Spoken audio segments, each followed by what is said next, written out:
breaking news en direct à Mongalema avec Proverbe 30. Basango ya Congo na banda kuna bino toyela kabino ngo mikolo nyonso pour na ko update bino bozala informer makambo ezoleka na Congo pe ndenge nini tokoki kosala mpona kobima na crise oyo ya criminel rwandais oyo atie na mboka na biso. Lelo toza bongo na spécial breaking news na tableau na biso ba information toza nango a balobi. Cette semaine, les regards des Congolais seront virés vers le pays de l'oncle Sam, où une résolution des Nations Unies sur la situation en RDC est entendue.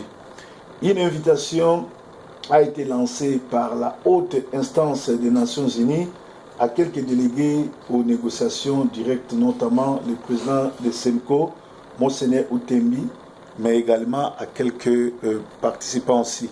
Donc Monseigneur Otembi a Rosala Bongo na Amérique, na Washington, le mercredi le 21 à Rosala Kuna, pour Kunande Bakolobela Makamuzo le Kana Congo. Makamuzo le Kana Congo, Baouti ko découvrir sous 8 fosses communes na Chimbola, na Pemena Kananga, preuve que violence makasi zo sama na Kabila, pe Kabila zo continuer ko violer, ko boma, ko massacrer, alongoli ba tension pe ba crime na est a transféré en na kati ya Congo central na kati ya Kasai central et sika pi azo boma sans impunité pe sika pi ba rwandais ba lati ba teni militaire et armée congolaise pour na boma ba congolais pe asali groupe mususu ya ba soda oyo alati bango lokola ba to ya kamwina sampu po ba massacrer ba boma. So boyoki ko bataka muina sampu ba eko boma ezana bango bataka muina sampu tezali ba rwandais ba se déguiser ba tie ba bitende ya rouge na mitu mais ba yepo ba boma ba congolais. Donc bomoni ndenge ni Kabila azo continuer ko massacrer ba congolais, donc azo sala oyo azo continuer ko sala génocide na Congo.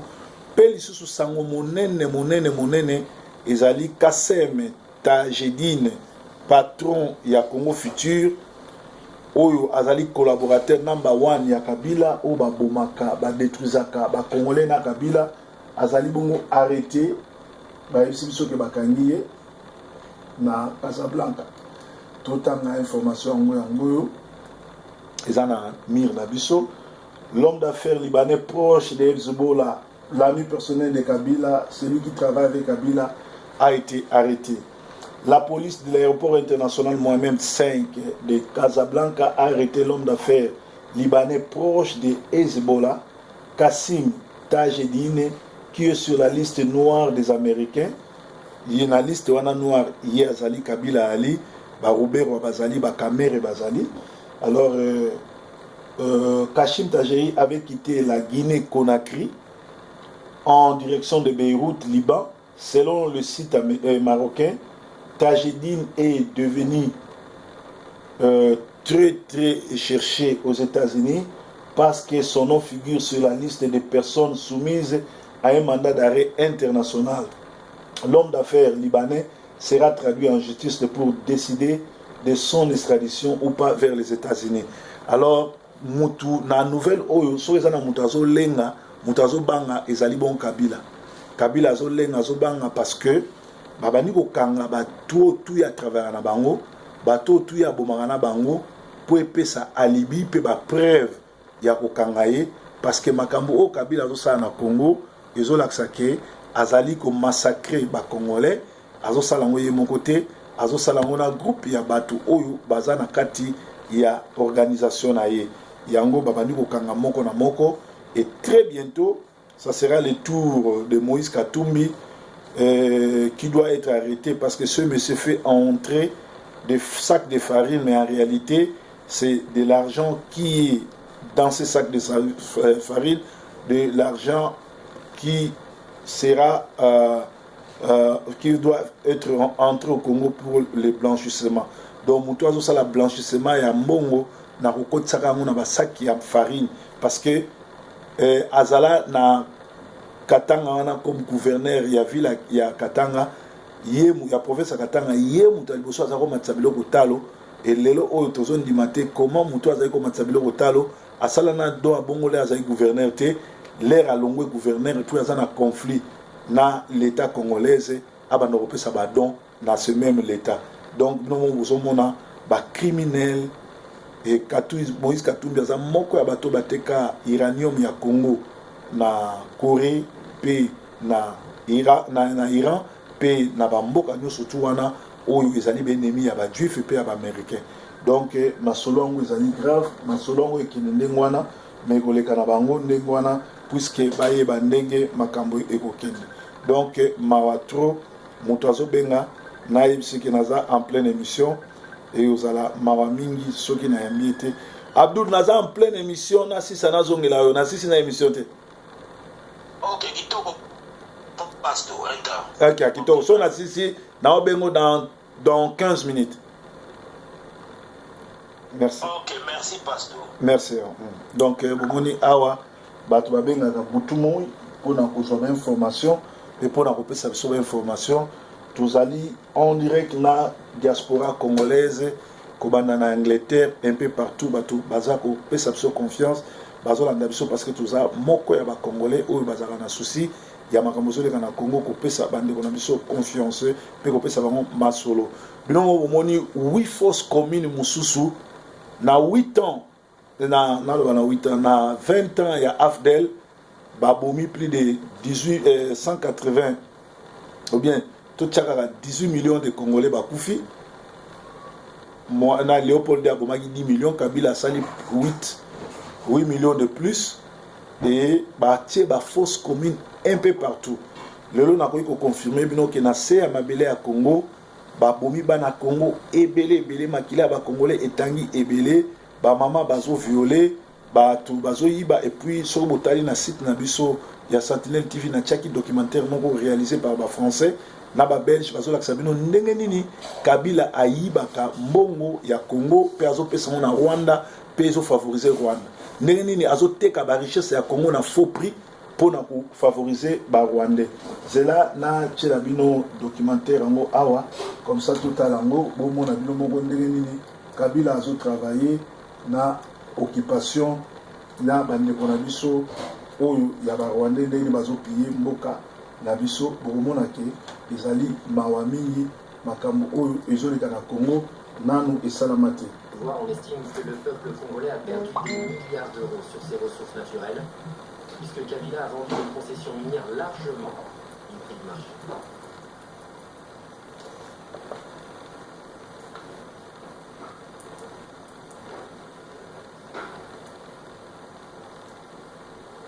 Vendu à un prix bien plus élevé. On estime que le peuple congolais a perdu des milliards d'euros sur ses ressources naturelles, puisque Kabila a vendu des concessions minières largement en dessous du prix de marché. À plusieurs occasions, Gécamine a vendu des parts qu'elle possédait à un prix bien en dessous de la valeur du marché à des sociétés offshore qui les ont ensuite revendues à un prix bien plus élevé.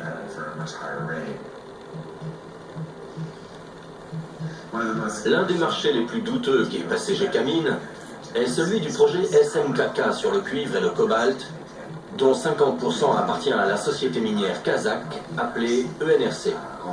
Les 50% restants appartiennent à Joseph Kabila. Tout d'un coup, Gécamine ne possédait plus les 50% restants. Ils ont été vendus à la société offshore Emerald Star Enterprises, basée sur les îles Vierges britanniques, pour la somme de 13 millions d'euros. Personne ne savait qui c'était ni d'où il venait. Quelques mois plus tard, ENRC a racheté la Emerald Star Enterprises, les 50% qui appartenaient autrefois à Gécamine, pour la somme de 66 millions d'euros. Ça n'a aucun sens. L'État a perdu plus de 50 millions d'euros.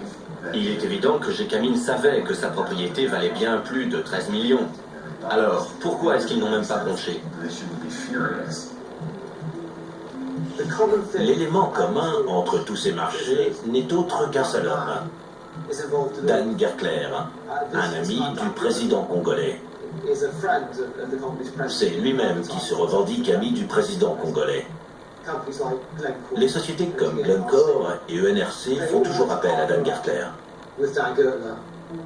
Tous les marchés passés avec Gertler fonctionnent de la même manière. Une société associée avec Gertler et basée sur les îles Vierges britanniques achète une concession minière à Gécamine pour environ 5% de sa valeur sur le marché. Juste après, la concession est vendue à une grosse société minière, ENRC ou Glencore, à sa véritable valeur. Cela représente une marge de bénéfice de 800%. Ces bénéfices ne reviennent pas à l'État congolais, mais uniquement aux sociétés offshore des îles Vierges britanniques. Comme les lois de ces îles protègent les sociétés, on ne peut pas savoir qui a réellement tiré profit de ces marchés. Peut-on prouver qu'il y a eu de la corruption? Non. Mais il y a une telle différence entre ce que le gouvernement déclare avoir reçu, ce que la société affirme avoir payé au gouvernement, et ce que la société a vraiment payé. On ne connaît pas les montants exacts. Ce n'est pas normal, et pourtant on voit ça depuis toujours. Le chiffre d'affaires annuel de la société ENRC basée à Londres s'élève à plus de 3 milliards d'euros. Celui de Glencore, également basé à Londres, s'élève à plus de 2 milliards d'euros.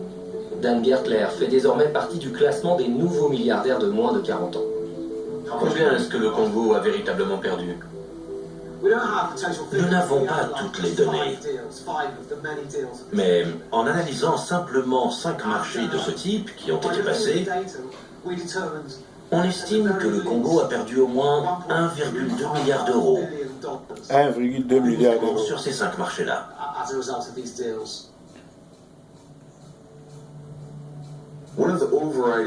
Pour moi, l'une des émotions qui caractérise le mieux tout ce conflit, c'est l'humiliation subie par les Congolais. Ils ont été humiliés, bafoués par les étrangers, par leur propre gouvernement, et ils se sentent complètement impuissants.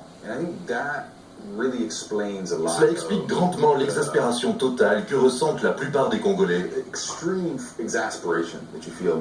Ils ont l'impression d'être désarmés, de ne rien pouvoir faire. Je m'adresse à toi, la guerre. Tu n'as aucun ami. Tout le monde est contre toi. Je suis un orphelin à cause de toi. Tu as tué mon père. Tu as tué ma mère. Tu as tué mon frère et ma sœur. Je te déteste. Aujourd'hui, je suis un réfugié à cause de toi. Tu m'as chassé de ma maison. Tu l'as complètement brûlée. On a dû fuir à cause de tous les coups de feu. Ça fait 1 mois et demi qu'on est ici. On meurt tous de faim. Il n'y a aucun espoir ici. J'ai le cœur meurtri. Il n'y a pas de quoi être fier. Mais tu n'as pas gagné. Toute ma famille se bat contre toi. Tout mon village se bat contre toi. Et le monde entier hurle non à la guerre, non à la guerre, non à la guerre. Je m'appelle Samuel. Merci. La société wana nyonso surtout ezoteka ezali na Congo, biloko ya Congo ezali awa na Angleterre. La société tout ezoteka biloko ya Congo eza na Londres, biso za na Londres. Que font les Congolais? Bavandi bazosala ba fête bazobina, mais Kabila azoteka biloko na biso aux enchères, ezoprofiter na l'étranger. Bambongo na biso moko ezali évaporé, et pourtant biso ba Congolais tous les plus riches dans le monde, mais tala ndenge population na biso vivre na pasi, tala ndenge population na biso lela, tala ndenge population na biso sambo. Congolais la muka totelema kokanga Kabila koboma ye na groupe na ye ezali sacré. Yesu aza na côté na biso. Breaking news.